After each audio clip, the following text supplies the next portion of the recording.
I'm Ginny McArthur. I'm a nutritionist, fitness trainer, and life coach.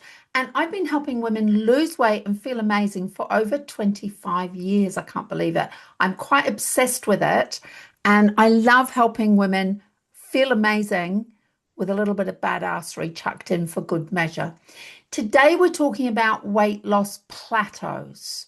Weight loss is never linear. If you're watching on YouTube, it's never a straight line that goes down like that. Ever, ever.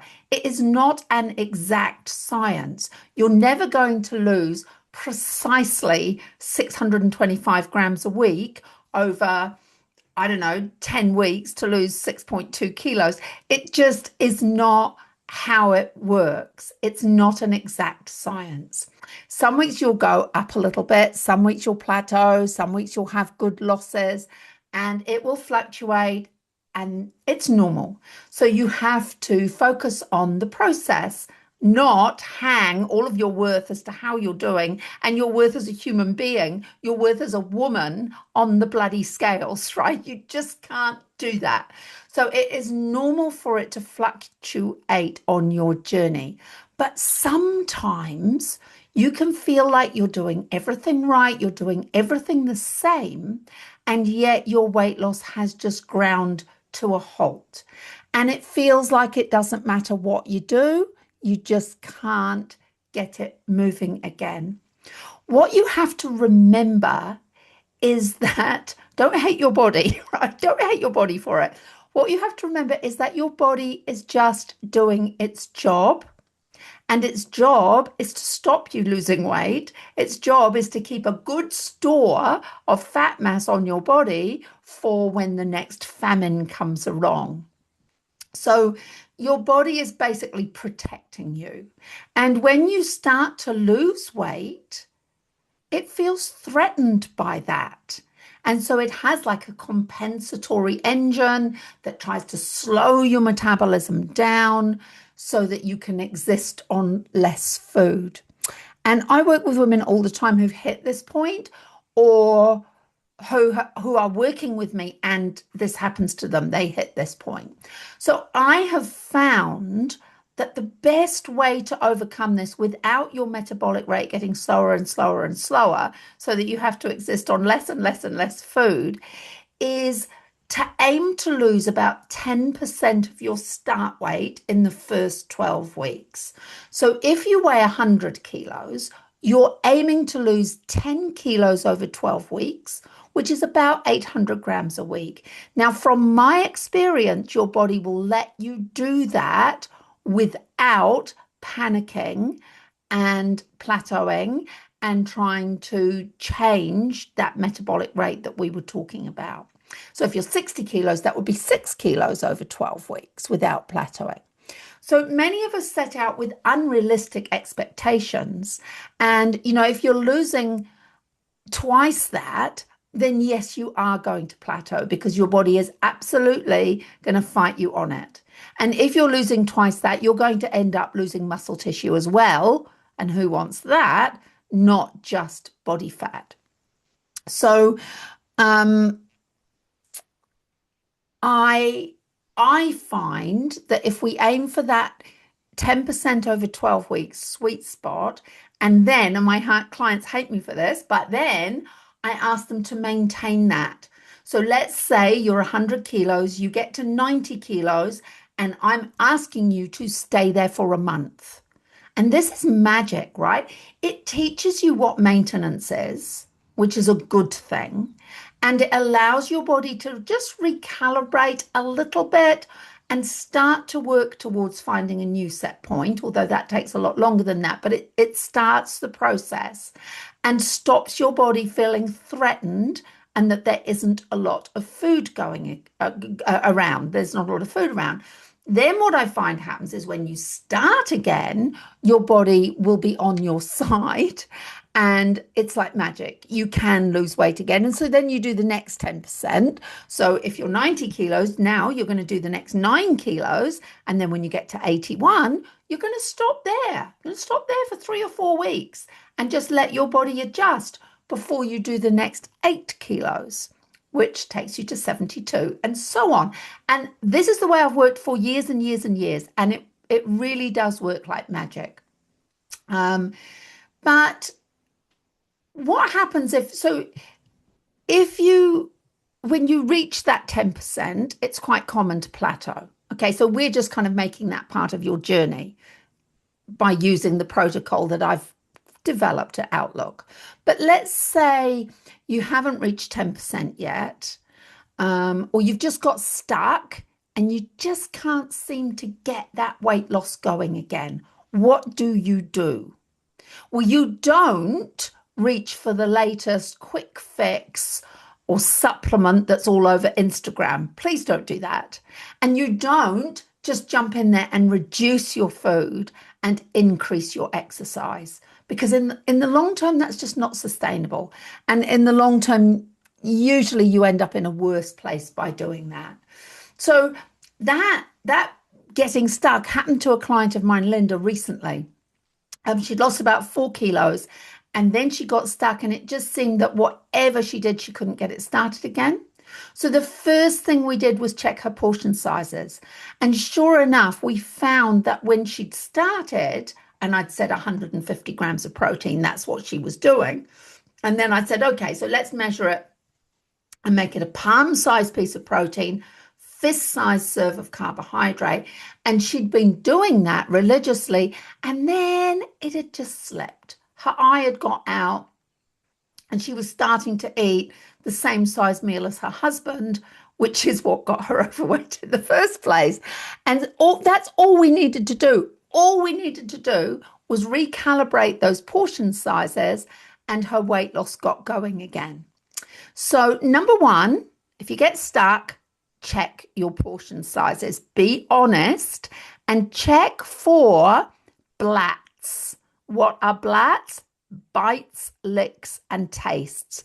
Those are those little things where you cut the end off the cheese and it goes into your mouth, or you're portioning out your nuts and an extra 6 or 7 almonds fall into your mouth. Okay, so those are the BLATS, and they count. They add up to a lot of calories. So portion sizes and BLATS is number one. And remember that your portion size will also change as you lose weight.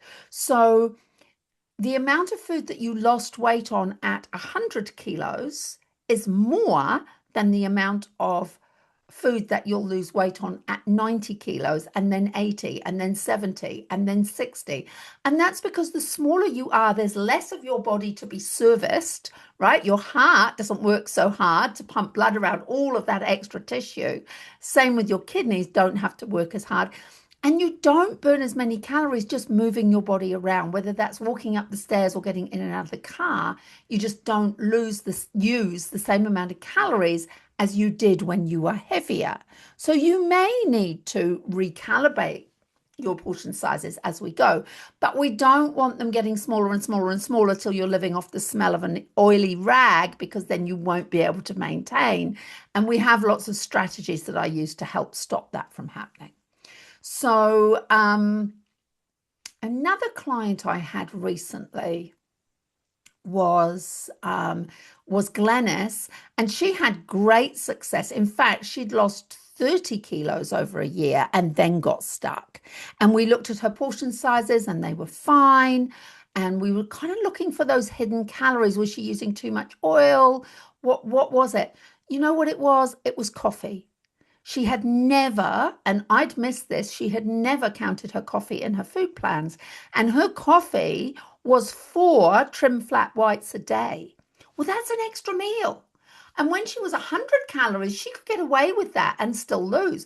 But at 70 calories, she could not have 4 flat whites a day and still lose.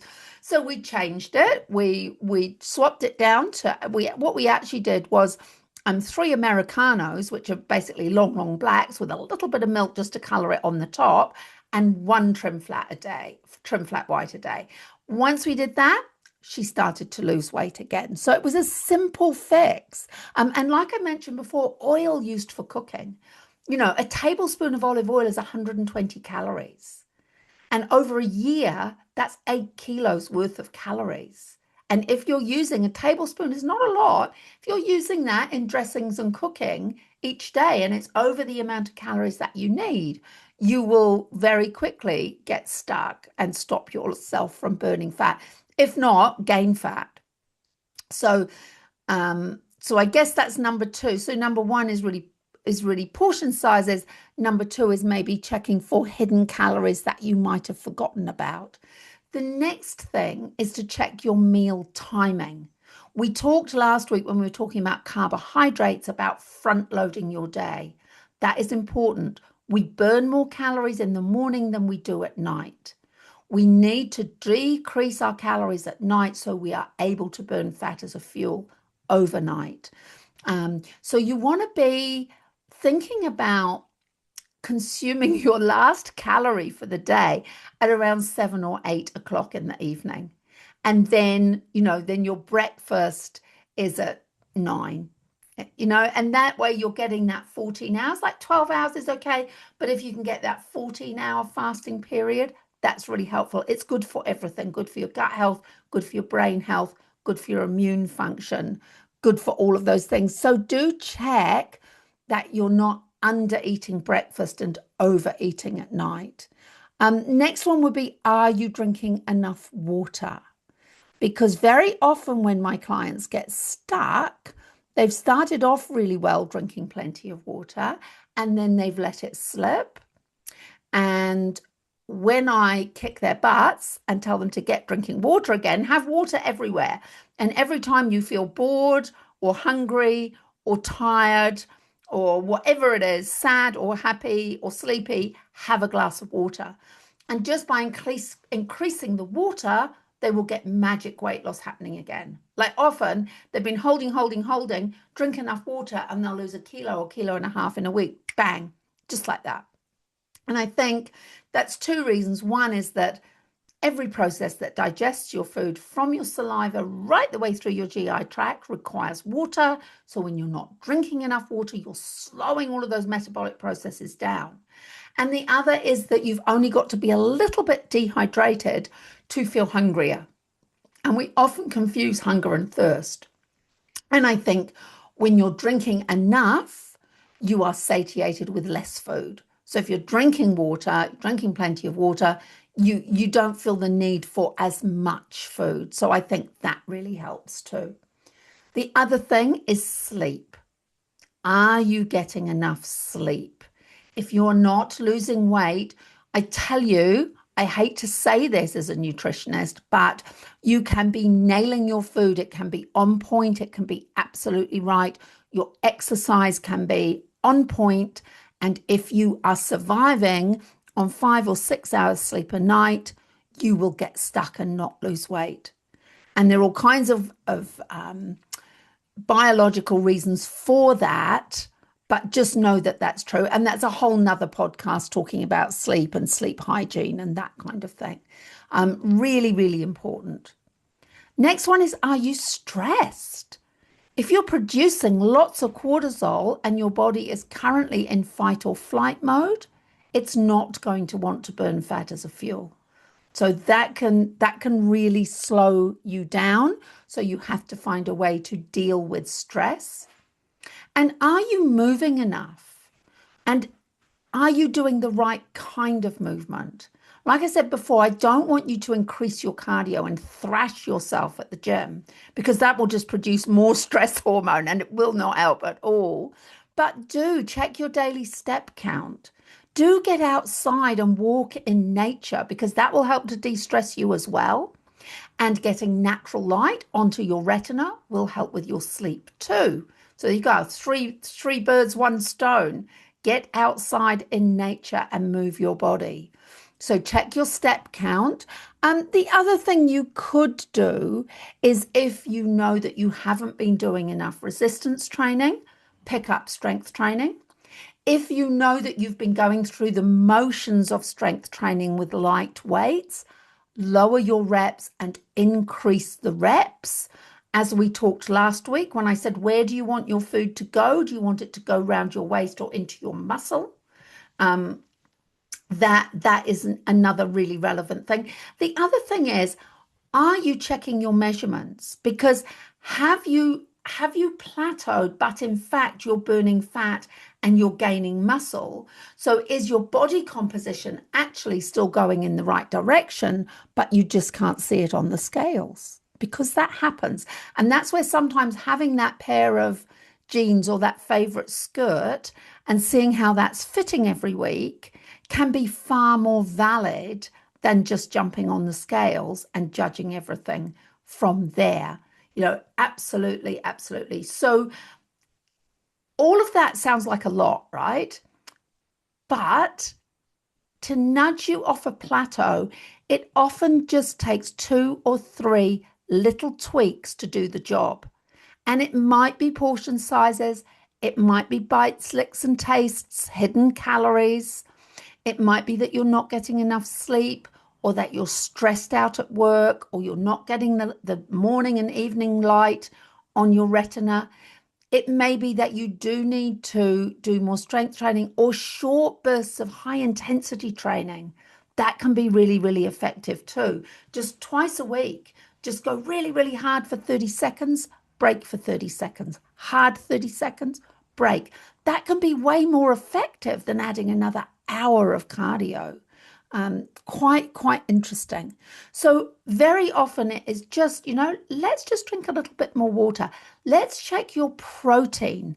Are you eating enough protein over the day? Because that's another thing when people get stuck. If I look at it and I go, oh, she's having falafel for lunch every single day of the week. That is clearly not enough protein. Let's up the ante and add some edamame beans or add something else in there just to give it a nudge. That can be all we need to get things going again. That was Kenny going downstairs. So it can just be two or three little tweaks. Please, if you need a hand, either to get your fat loss going again, or you need a hand to get it started, I would love to help you. I am at the moment taking private clients on board, either online, so virtually via Zoom or Messenger or Google Meet or phone, and also at home. And exciting news, I am going to be opening a new clinic in Waihi soon. So just watch this space. As always, have a happy, healthy week. Next week, we're going to just talk a little bit more about the effect that exercise has on fat loss and food versus exercise for fat loss. So that's the conversation next week. If you have anything that you'd like me to talk about or any questions at all, please email me, message me. You know where I am. I'm on Facebook, I'm on Insta. Um, Message me on YouTube, wherever I am. I would love to hear from you. And do jump onto my email list. Oh, there goes the dogs.